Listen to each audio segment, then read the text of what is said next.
నమస్తే very good evening welcome to 95 news ప్రతిక్షణం ప్రజాక్షేమం కోసం బులెటిన్ లో ముందుగా హెడ్లైన్స్ నూతన పార్లమెంట్ భవనానికి సంబంధించిన వీడియోను విడుదల చేసిన కేంద్రం ప్రతి ఒక్క భారతీయుడికి గర్వకారణమన్న ప్రధాని మోదీ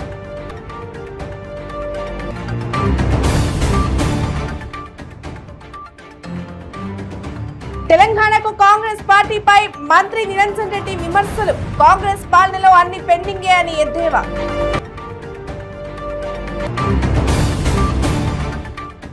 వచ్చే నెల 22 నుంచి నగరంలో ప్రారంభం కానున్న ఆషాఢ బోనాలు బేగంపేటలోని హరిత ప్లాజాలో ఏర్పాట్లపై అధికారుల ఉన్నత స్థాయి సమావేశం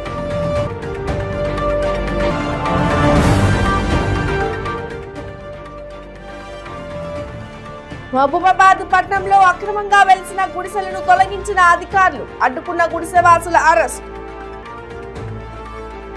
ఇక డీటెయిల్స్ లోకి వెళ్తే రేపు ప్రారంభం కానున్న నూతన పార్లమెంట్ భవనానికి సంబంధించిన వీడియోను కేంద్రం విడుదల చేసింది. ఈ వీడియోను ట్విట్టర్ లో షేర్ చేసిన ప్రధాని నరేంద్ర మోదీ నూతన పార్లమెంట్ భవనం ప్రతి ఒక్క భారతీయుడికి గర్వకారణమన్నారు. పార్లమెంట్ భవనంపై మీ ఆలోచనలను సొంత వాయిస్ ఓవర్ తో వీడియోను my parliament my pride hash tag తో షేర్ చేయాలని కోరారు. అందులో కొన్నింటిని తాను రీట్వీట్ చేస్తానని వీడియోను మర్చిపోవద్దంటూ చెప్పారు. అత్యాధునిక సదుపాయాలతో దాదాపు 15 ఎకరాల్లో త్రిభుజాకారంలో పార్లమెంట్ భవనాన్ని నిర్మించారు. ఉభయ సభ ఉంచిన అశోక చక్రం ప్రతిమ ప్రత్యేక ఆకర్షణగా నిలిచింది. జాతీయ పక్షి నెమలి ఆధారంగా చేసుకుని కొత్త లోక్సభ ఛాంబర్ ను డిజైన్ చేశారు. రాజ్యసభ ఛాంబర్ ను జాతీయ పువ్వు కమలం ఆధారంగా రూపొందించారు. 2020లో పార్లమెంట్ కు శంకుస్థాపన చేయగా మే 28న జాతికి అంకితం చేయనున్నారు ప్రధానమంత్రి నరేంద్ర మోదీ.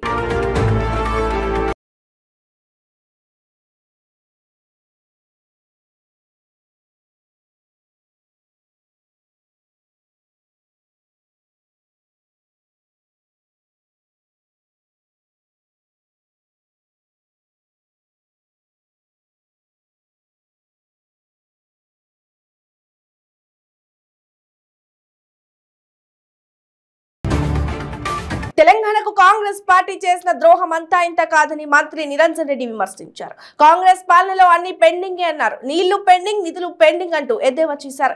పెండింగ్ కు పర్యాయపదం కాంగ్రెస్ అని అన్నారు. 4.5 దశాబ్దాల కాంగ్రెస్ పాలన పాపమే, పాలమూరు వలసలు, ఆకలి చావులు, ఆత్మహత్యలని అన్నారు. కాంగ్రెస్ పార్టీ వారు ఏ ముఖం పెట్టుకుని పాలమూరు ప్రజలను ఓట్లడుగుతారని మంత్రి ప్రశ్నించారు.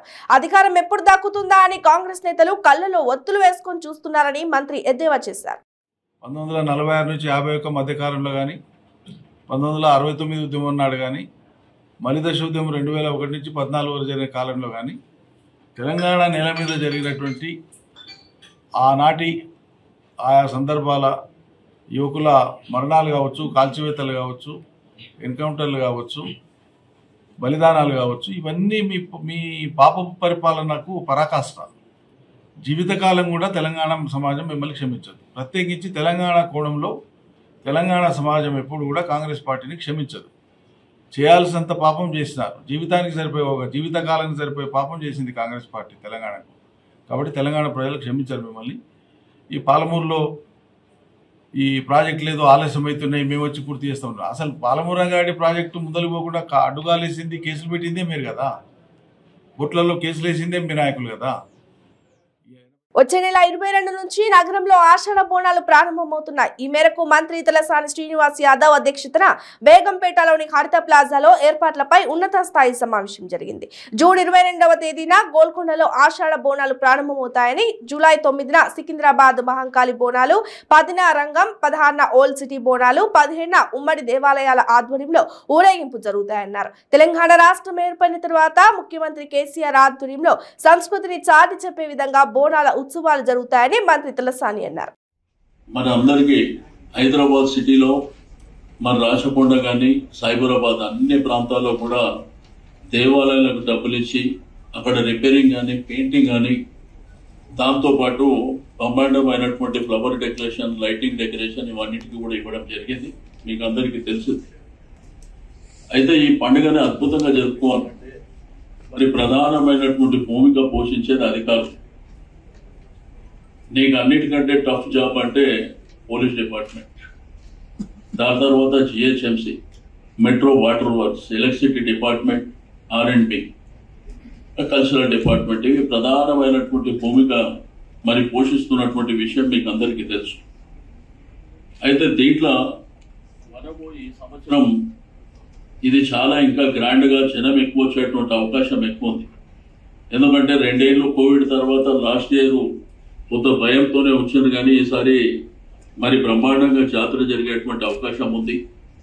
ఇది భారతదేశంలో మాంకాళి బోనాలు కానివ్వండి, వినాయక చవితి ఉత్సవాలు కానివ్వండి, మరి ఇండియాలోనే గ్రాండ్ గా హైదరాబాద్ మన అందరికీ తెలిసింది. మహబూబాబాద్ పట్టణంలోని ఆర్తి గార్డెన్ వెనుక ఉన్న ప్రభుత్వ భూములలో వెలిసిన గుడిసెలను అధికారులు భారీ పోలీసు బందోబస్తు మధ్య తొలగించారు. అడ్డుకునేందుకు యత్నించిన గుడిసె వాసులను పోలీసులు అదుపులోకి తీసుకొని స్టేషన్ కు తరలించారు.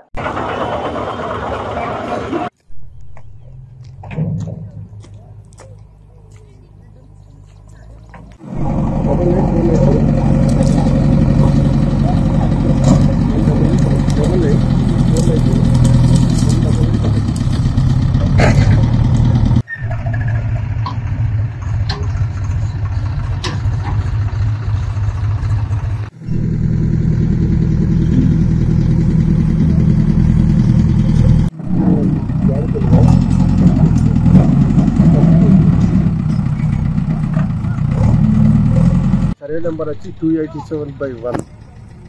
టోటల్ ఎక్స్టెంట్ 50 ఎకరాల 30 గుంటలు. ఈ యొక్క ల్యాండ్ను మొత్తం ఇంజనీరింగ్ కాలేజ్ సైట్కు అలాట్ చేశాము. ఇంజనీరింగ్ కొరకే ఇది కన్స్ట్రక్షన్ చేస్తారు కాబట్టి గుడిసెలు అన్నీ ఇంజనీరింగ్ కాలేజ్కి అలాట్ చేసాం, కానీ గుడిసెలను తీసేసి మళ్ళీ ఒకసారి వేయద్దు అని వాళ్ళకి చెప్పి మీకు ఏమన్నా అవసరాలు ఏమైనా ఇండ్లు లేకుంటే మీరు కలెక్టర్ గారికి దరఖాస్తు తీసుకోవాల్సింది కోరాము. ఇందులో 4 ఎస్ఐలు 2 సిఐలు పాల్గొన్నారు. ఓకే, ఇలాంటి ప్రభుత్వ భూముల మీద ఇటువంటి ప్రభుత్వ భూముల మీద అక్రమంగా కానీ ఇల్లీగల్గా కానీ ఇవి ఆక్రమించుకోవద్దు, ఎక్కడ పడితే అక్కడ చేయొద్దు. చేస్తే ఇలానే డిమాలిషన్ చేస్తాము, అక్రమంగానే ఇక్కడ గుడిసెలు వేయద్దని కోరుతున్నాం. మానకొండూరు నియోజకవర్గం తిమ్మాపూర్ మండలం వచ్చనూరు గ్రామంలోని ఐకేపీ వద్ద ట్రాక్టర్ మీద నుంచి వెళ్లి ఓ రైతు మృతి చెందాడు. స్థానికులు తెలిపిన వివరాల ప్రకారం గ్రామానికి చెందిన ఉప్పులేటి మొండయ్య ఐకేపీ వద్దకు 2 రోజుల క్రితం తన ధాన్యాన్ని తీసుకొచ్చాడు. శనివారం వేకువజామున 3 గంటలకు వడ్లను తూకం వేశారు.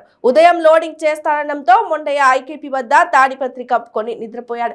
ఈ క్రమంలో ఐకేపీ నుంచి వడ్ల లోడుతో రైస్ మిల్ కు వెళ్లేందుకు ట్రాక్టర్ డ్రైవర్ వాహనం తీస్తుండగా మొండయ్యను గమనించకుండా అతని మీద నుంచి ఎక్కించాడు. దీంతో ఆయన అక్కడికక్కడే మృతి చెందాడు.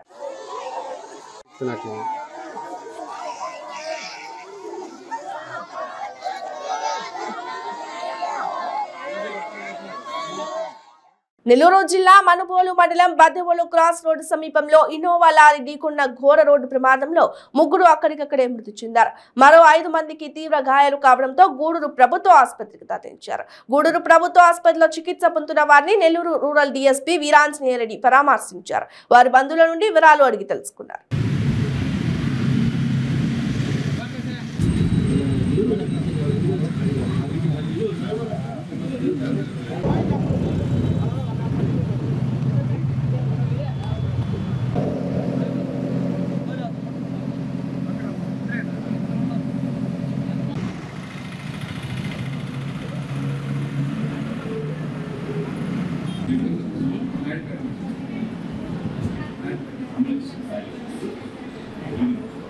మడవలూరు మండలం రామేగంప నుంచి 2 ఫ్యామిలీస్ ఇన్నోవాలో మెడ్రాస్కి ఒక పాపకి హెల్త్ బాగాలేదని చెప్పి చూపించడానికి బయలుదేరి మనకి మనుబోలు మండలంలో బద్దెపూడి క్రాస్ రోడ్డుకి వచ్చేటప్పటికి ఆ వెహికల్ 130లో డ్రైవ్ చేస్తున్నాడు. అక్కడ లారీ కంటైనర్ లారీ ఆగింది, దాన్ని పోయి టీవీలో జరిగింది. దానిలో స్పాట్లో చనిపోవడం జరిగింది. 5 మందికి ఇంజరీస్. ఆ చనిపోయిన వాళ్ళు రామారావు డ్రైవ్ చేస్తున్నాడు.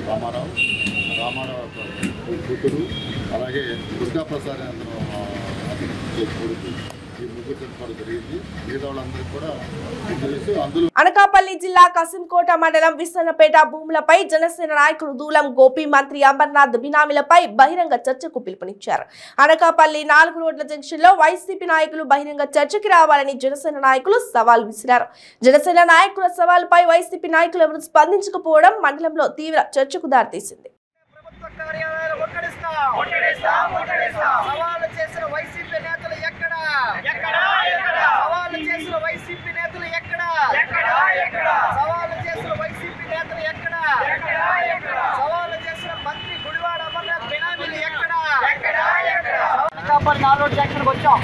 ఇందులో ఒక 9 అంశాలను కూడా మేము ఇక్కడ ప్రభుత్వానికి, ఈ అధికార పార్టీకి, అదేవిధంగా ప్రభుత్వ అధికారులకి సవాలు విసురుతున్న వీటికి సమాధానం చెప్పండి. జనసేన నేతలందరూ ఇక్కడ సంతకాలు చేసాం. మరి వైసీపీ నేతలు సంతకాలు పెడతాన్నారు, ఈరోజు ఏం కనబడరే?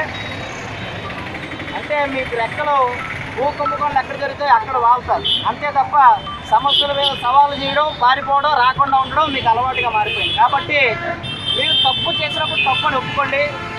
ఈ విషయం మీద అయితే బట్టి జనసేన పార్టీ వదిలే ప్రసక్తి లేదు.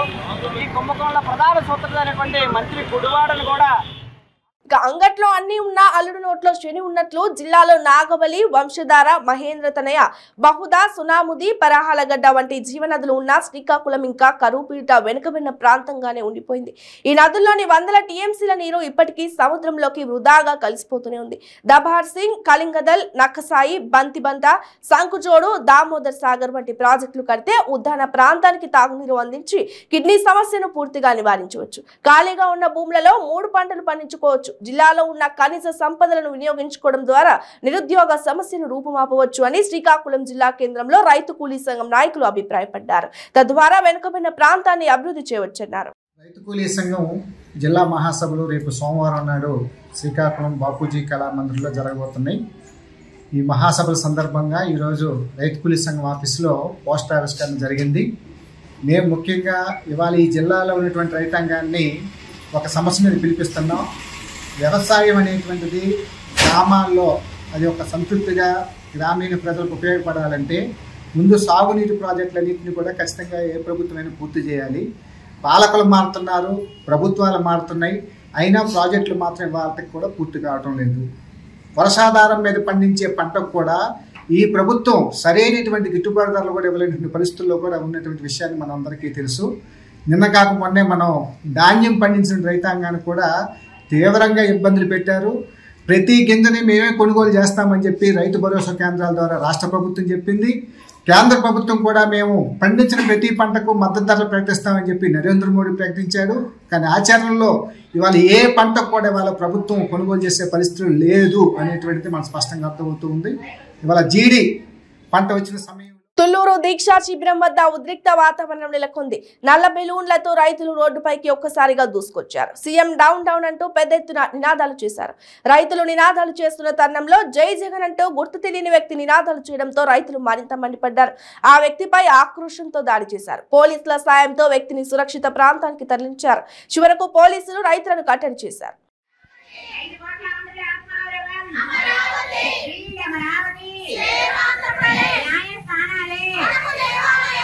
న్యాయమూర్తులకు న్యాయవాదులకు న్యాయాన్ని ధర్మాన్ని నిలబెట్టే న్యాయస్థానాలు న్యాయం అడిగితే రౌడీల రాజ్యంలో ఏమి రాజ్యం ఏమి రాజ్యం మాకొద్దు మాకొద్దు ఈ రాక్షస పాలన మాకొద్దు మాకొద్దు ఈ రాక్షస పాలన అక్రమైన ఆర్పై రోజు వెంటనే అక్రమైన ఆర్పై రోజు వెంటనే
మహానాడుకి తల్లిరండి అని తెలుగుదేశం పార్టీ పార్లమెంటరీ అధ్యక్షుడు పల్లా శ్రీనివాసరావు అన్నారు. విశాఖ జిల్లా తెలుగుదేశం పార్టీ కార్యాలయంలో జరిగిన విలేకరుల సమావేశంలో పల్లా మాట్లాడుతూ ఈ నెల 27-28న మహానాడు రాజమండ్రిలో జరపబోతున్న మహానాడుకు టీడీపీ శ్రేణులు భారీగా తల్లి రావాలని పల్లా శ్రీనివాసరావు పిలుపునిచ్చారు.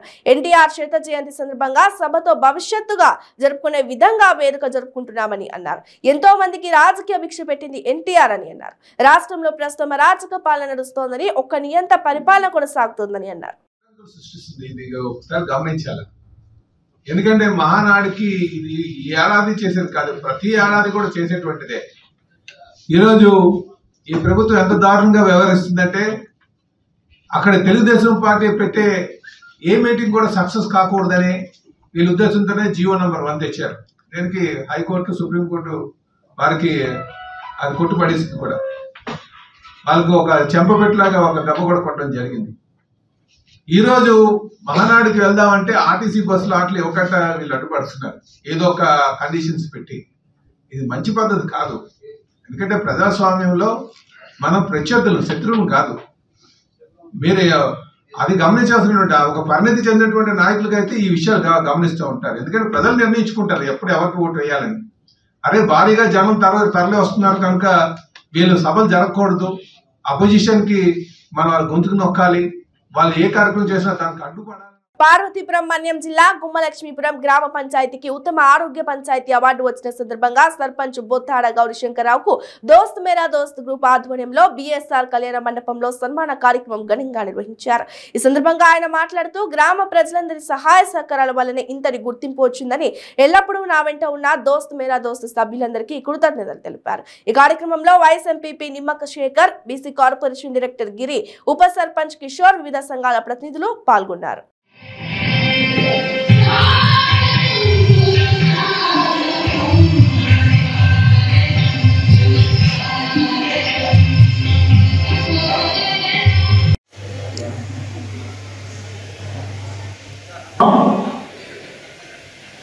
దోస్తుమైన దోస్తు వారు పెద్ద మనసుతో మేము లాస్ట్లో మేము సత్కారం చేస్తాం. ముందుగా వేదిక మీద ఉన్న పెద్దలందరికీ, అలాగే గ్రామ పెద్దలకు, సచివాలయ సిబ్బందికి, పాత్రికేయులకు, మా వాలంటీర్లకు, అలాగే మా పంచాయతీ ముఖ్య అతిథి గారు ముందు మరొక వ్యక్తి ఇప్పుడు వచ్చారు, మరి డాక్టర్స్ కాబట్టి అందరికీ గుడ్ ఈవినింగ్ అండి. నేను మా పాపకి ధన్యవాదాలు తెలుసుకుంటూ చెప్పుకుంటూ సెలవు తీసుకుంటున్నాను.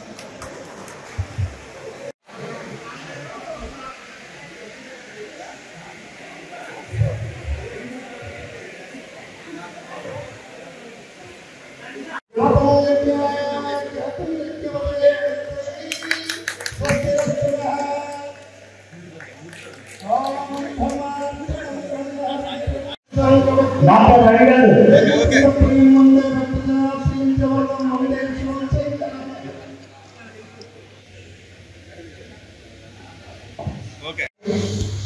వాస్తవంగా చెప్పాలంటే ఏ రోజు కూడా పదవిని ఒక అలంకరణగా ఎప్పుడు స్వీకరించలేదండి. పదవి అంటే ఒక బాధ్యత అని నేను అనుకుంటున్నాను. ఆ మాట నమ్ముకునే ఈరోజు ప్రజలు మళ్ళీ రెండోసారి నాకు అవకాశం ఇచ్చారనుకుంటున్నానండి. ఇలా ముందుకు ఇంకా మరిన్ని మంచి కార్యక్రమాలు చేయడానికి నాకు మీ అందరి సహకారం కావాలని కూడా ఈ సభాముఖంగా కోరుతున్నానండి. అంటే ఈ అవార్డు రావడానికి డాక్టర్ గారు చెప్పేటట్లు ఆరోగ్యం అనేది మనిషికి చాలా అవసరం. ఆ విషయంలో మన ప్రజలు చాలా అవేర్నెస్ కలవారు. ప్రతి విషయంలో ముందుకు వెళ్ళి ధైర్యం నింపడంలో ఆర్ఎంపీ వాళ్ళ సహకారం కూడా మనకు ఎంతైనా ఉంది. ప్రభుత్వ ఆసుపత్రికి వెళ్ళే ముందులోపు మనకు ఆర్ఎంపీ వాళ్ళ సహకారం ఉంది. ఇంకా కాదంటే ప్రాణదాతలు ఉన్నారు. అంటే పరిశుభ్రత విషయంలో కూడా మన ప్రజల సహకారం మర్చిపోలేదండి. అయితే కోవిడ్ లాంటి కష్టమైన పొజిషన్లో కూడా మన ప్రజలు సచివాలయం మనకు చేసిన సహాయం మర్చిపోలేదు. కోరుట్లపట్నంలోని అర్హులైన నిరుపేదలకు ఇళ్ల స్థలాలు ఇవ్వాలని సిపిఐ రాష్ట్ర నేతలు చెన్న విశ్వనాథం, వెన్న సురేష్, సుతాని రాములు ప్రభుత్వాన్ని డిమాండ్ చేశారు. శనివారం రోజున భారత కమ్యూనిస్టు పార్టీ సిపిఐ ఆధ్వర్యంలో అర్హులైన నిరుపేదలకు ఇళ్లు ఇవ్వాలని అల్లామయ్య గుట్ట ప్రాంతంలోని రారాజు ఫంక్షన్ హాల్లో సమావేశం నిర్వహించారు. ఈ సమావేశంలో సిపిఐ రాష్ట్ర నేతలు మాట్లాడుతూ పట్టణ శివార్లోని సర్వే నెంబర్ 443, 444, 445లలో ప్రభుత్వ భూమిని రెవెన్యూ అధికారులు స్వాధీనం చేసుకుని అర్హులైన పేదవారికి ఇళ్ల స్థలాలు ఇచ్చి నిర్మాణం చేయాలని ప్రభుత్వాన్ని డిమాండ్ చేశారు. సీఎం కేసీఆర్ ప్రభుత్వ భూములను సర్వే చేసి పేదలకు పట్టాలను ఇవ్వాలని కేబినెట్ లో నిర్ణయిస్తూ అధికారులకు సూచించారని వివరించారు. ఈ కార్యక్రమంలో సిపిఐ పట్టణ నేతలు ఎన్ఎం రాధా, రామిల్ల రాంబాబు, సాంబార్ మహేష్, చాంద్ పాషా, గుండేటి పోషెట్టి, దాసని మనోహర్, అందేవం శ్రీకృష్ణ, మ్యాధరి గణేష్ తదితరులు పాల్గొన్నారు.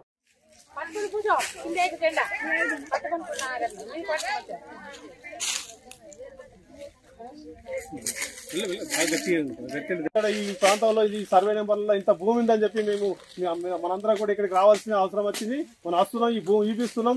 ఇదంతా కింద ఎత్తునాలు కూడా ఉంటది. గుట్టపోరు ప్రాంతం ఇదంతా ఖచ్చితంగా ఇది ప్రభుత్వ భూమి.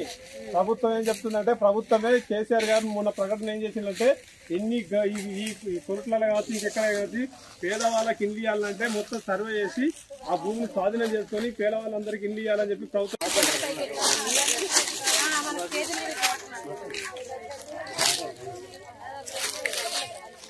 ఈరోజు కొంత స్థలం అంటే ఇల్లు పేదవాళ్ళందరూ కూడా ఖచ్చితంగా ఇల్లు ఇవ్వాల్సిన అవసరం ఉన్నది. మరి ఆ ఇల్లు ఇచ్చేంత వరకు భూ పోరాటం సాగుతూ ఉంటది. ఎర్ర జెండాలు వాస్తాం, ఒక గుడిసెలు వేసుకోవాలా, నివాసం ఉండాలా, మనం ఈ ప్రాంతంలో ఏ విధంగా ఉండాలా, ఎట్లుండాలా అనేది కూడా చూపిస్తాం. ఈ సర్వే నెంబర్ లో ప్రధానంగా మనందరూ కూడా ఇల్లు ఇవ్వాలా. పేదవాళ్ళంతా దగ్గర ఉన్నారు, ఈ నుంచి ముందర దాకా ఇప్పుడు మీకు ఇళ్ళకి దగ్గర ఉన్నది చూడు, ఇదంతా అక్కడ దాకా ఉన్నది, మాకు కూడా ఇవ్వచ్చు. ఆ ప్రాంతంలో ఈరోజు భూ పోరాటానికి పిలిపివ్వడం జరిగింది. ఇందులో భాగంగా ఎకిన్పుర శివార్లోని 443, 45, 46 ప్రభుత్వ స్థలం ఉంది. ఈ ప్రభుత్వ స్థలాన్ని ఆర్డీఓ వారు గుర్తించి, ప్రభుత్వ స్థలాన్ని ఆర్డీఓ వారు తెలుసు కానీ దాన్ని పూర్తి స్థాయిలో మొత్తం సర్వే చేసి ఎంత స్థలం ఉంది అనేది గుర్తించి, వాళ్ళు లాస్ట్ టైం మన క్యాబినెట్ కూర్చున్నప్పుడు గ్రామాల్లో కానీ పట్టణాల్లో కానీ ప్రభుత్వ భూములు ఉంటే గుర్తించి సామాజిక భద్రతా చట్టం ప్రకారము అర్హులైన నిరుపేదలకు పట్టాలు ఇవ్వని రాష్ట్ర ప్రభుత్వం క్యాబినెట్లో ఒకటి చర్చ జరిగింది కనుక అందులో భాగంగా ఈ కార్యక్రమం చేపట్టడం జరిగింది. మేము ఏం చేస్తున్నాం, డిమాండ్ చేస్తున్నామంటే స్థానికంగా ఆర్డీఓ వారికి, ఎంఆర్ఓ గారికి మీరు రండి, టోటల్గా సర్వే చేయండి, మీ రికార్డులో ఉన్న ప్రకారమే సర్వే చేసి ఎంత ల్యాండ్ ఎంతో గుర్తించి మేము భారత కమ్యూనిస్ట్ పార్టీ ఆధ్వర్యంలో నాయకత్వంలో ఎవరైతే అర్హులు ఉన్నారో మేము తీసుకొస్తాం. మీ దగ్గరికి ఆర్డీఓ వారు వినతి పత్రాలు తీసుకోవాలి, గుర్తించి వాళ్ళ లబ్ధిదారులు ఎవరుంటో వాళ్ళందరికీ పట్టాలు ఇచ్చి మీరు మీ ప్రభుత్వం తీసుకున్న నిర్ణయం ప్రకారం వాళ్ళకి న్యాయం చేయాలని మేము డిమాండ్. ఆయన యాక్సిడెంట్లో చచ్చిపోయాడు, నాకు ఎవరు లేరు, నాకు ఒక కొడుకో బిడ్డ, నాకు ఉండటానికి స్థలం లేదు. ఇప్పుడు 20-25 సంవత్సరాలు అవుతుంది. ఓట్లు వేస్తున్నా, అన్నీ వేస్తున్నా, ఇస్తాం అనుకుంటున్నా ఆపుతురు. నాకేం దిక్కు లేదు, పోతేనేమో తిన్నట్టు లేకపోతే వన్నట్టు నా బతుకు. గింతతో పురుషులను జాగిస్తే నా కొడుకు నా బిడ్డ కలిసి బతుకుతామయ్యా. కాలు మొక్కుతా బాంచను, మీ ప్రభుత్వానికి దండం పెడతా, కాలు మొక్కుతా, మాకు ఎవరు దిక్కు లేరు బాంచను. బావ, అక్క, తమ్ముడు ఎవరు లేరు బాంచను. ముగ్గురే ఉన్నాం, కొడుకు బిడ్డ నేను. ఉట్టి గుడి చేసుకుని బతున్నాం బాంచను. డబుల్ బెడ్రూమ్ రాలేదు నాకు, డబుల్ బెడ్రూమ్ రాలేదయ్యా. 4-5 సార్లు వేసినది ఓట్లు, కానీ డబుల్ బెడ్రూమ్ రాలేదు. ఎందుకు రాలేదంటే చెప్తూ వస్తుంది వచ్చింది అంటారు. ఆ కట్టినేమో సగం ఊసిపోతున్నాయి. ఆ పెద్ద అంతరాలు ఏమో ఇలేకర్లకి ఇవ్వాలని ఇలేకర్లకి ఇచ్చారు. అందులోకని ఒక్కరికి వచ్చింది. మాలమే గుట్టకు ఉన్నోనికే ఉన్నోడు పెట్టిండు, లేనునికి మాత్రం పెట్టలేదు. ఉన్నోనికి ఉన్నోడే పెట్టిండు కానీ లేనుడికి మాత్రం పెట్టలేదయ్యా. చచ్చుకుంటా బతుకుంటా ఒక సాగు చప్పుతున్నావు అల్లమే గుట్టకు పాంచం. మస్తు రోజులు అవుతుంది. మెట్పల్లి పట్టణంలో ఈ రోజు municipal commissioner Jagadishwar Goud, councillor Lanka Gangadhar 5వ వార్డు ఆరపేటలో ప్రజలతో ఆర్ఆర్ఆర్ సమావేశం ఏర్పాటు చేసి పరిసరాల బాగు కోసం తీసుకోవాల్సిన చర్యలతో పాటు చేపట్టాల్సిన బాధ్యతలను సూచించారు. ఈ సందర్భంగా కమిషనర్ మాట్లాడుతూ మున్సిపల్ కార్యాలయంలో రెడ్యూస్, రీయూజ్, రీసైకిల్ కి సంబంధించిన సెంటర్ ఏర్పాటు చేయడం జరిగిందన్నారు.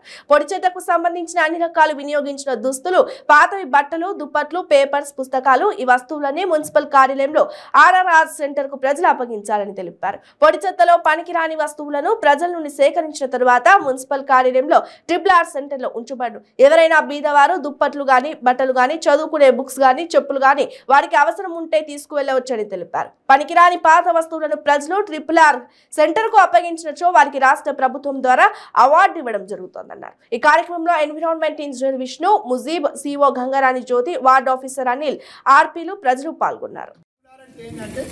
చెత్తని మనం తగ్గించుకోవడం, ఇంట్లో ఉన్నదాన్ని వాడుకోవడం, తగ్గించుకోవడం ఫస్ట్.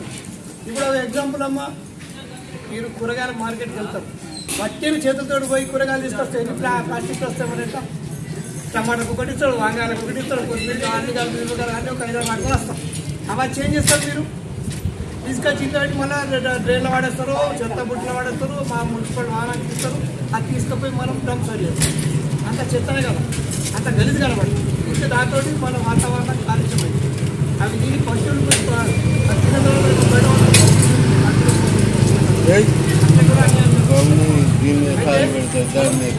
ఇంట్లో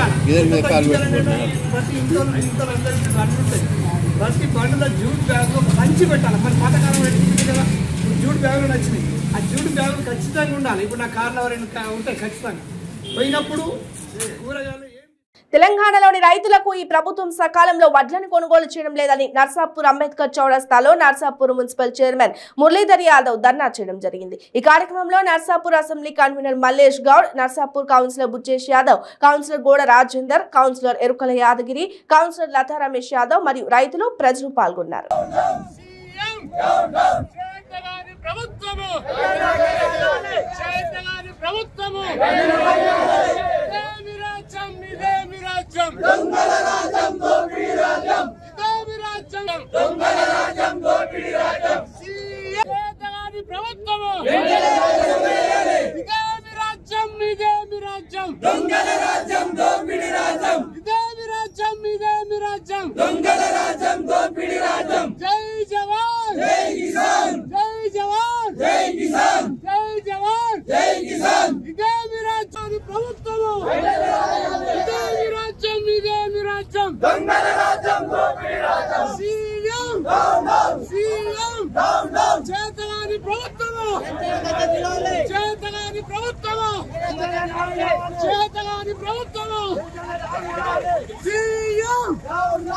రైతులందరూ కూడా స్వచ్ఛందంగా వచ్చి కళ్ళాల్లో ఉన్న ఒడ్లు కొనాలి, నెల రూల్స్ అంది ఎండలో పోసుకొని రాత్రి అక్కడే వండుకుంటారు అని చెప్పేసి స్వచ్ఛందంగా ధర్నా చేస్తుంటే మా నర్సాపూర్ నియోజకవర్గ కన్వీనర్ మేమందరం కౌన్సిలర్లు అందరూ కూడా వాళ్ళకు మద్దతు తెలిపితే ఈరోజు ఈ మొండి ప్రభుత్వం, ఈ కుటుంబ పాలన, నిరంకుశ పాలన ప్రభుత్వం, రైతు ప్రభుత్వం అని చెప్పి ఏదో రైతు బంధు ఇస్తున్నాం అని చెప్పేసి ఇలా ఊర్లలో లిక్కర్ మాఫియా చేసుకుంటూ భూదందాలు చేసుకుంటా ఈ రాష్ట్రాన్ని అప్పుల పాలు చేస్తారు.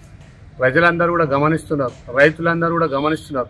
ఉచిత కరెంట్ ఇస్తా, ఇది ఇస్తా అని మాయమాటలు చెప్పిన కేసీఆర్ గారు ఇవాళ కనీసం రైతు కళ్ళాలలో ఒడ్లు నెల నుంచి ఉంటే కూడా పట్టించుకున్న పాపాన పోతలేదు. రైతు వ్యతిరేక ప్రభుత్వం, రెక్కాడిత డొక్కాడని రైతులందరూ కూడా ఇవాళ రైతే రాజు, రైతే అన్నం పండిస్తేనే మనం అందరం తింటున్నాం. మన ముఖ్యమంత్రి ప్రగల్భాల ముఖ్యమంత్రి ఇవాళ ప్రగల్భాలు పెద్దగా వలుపుతాడు. ఇవాళ రైతుల ఒడ్లు ఎందుకు గుంటలేడో చెప్పాలి. రైతులందరూ కూడా ఇవాళ ఇబ్బందుల పాలవుతుంటే కూడా ఈ రాష్ట్ర ప్రభుత్వం దున్నపోతున్న నీళ్లు పోసినట్టు ఏం పట్టించుకోవట్లేదు. కాబట్టి రైతులందరూ స్వచ్ఛందంగా ధర్నా చేస్తారు. ఒకవేళ ఇదే పరిస్థితి కొనసాగితే గతంలో. బులెటిన్ ముగించే ముందు హెడ్లైన్స్ మరోసారి. నూతన పార్లమెంట్ భవనానికి సంబంధించిన వీడియోను విడుదల చేసిన కేంద్రం. ప్రతి ఒక్క భారతీయుడికి గర్వకారణమన్న ప్రధాని మోదీ.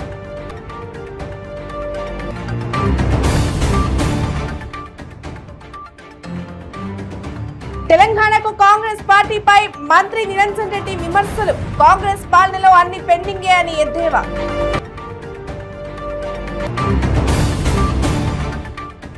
వచ్చే నెల 22 నుంచి నగరంలో ప్రారంభం కానున్న ఆషాఢ బోనాలు. బేగంపేటలోని హరిత ప్లాజాలో ఏర్పాట్లపై అధికారుల ఉన్నత స్థాయి సమావేశం.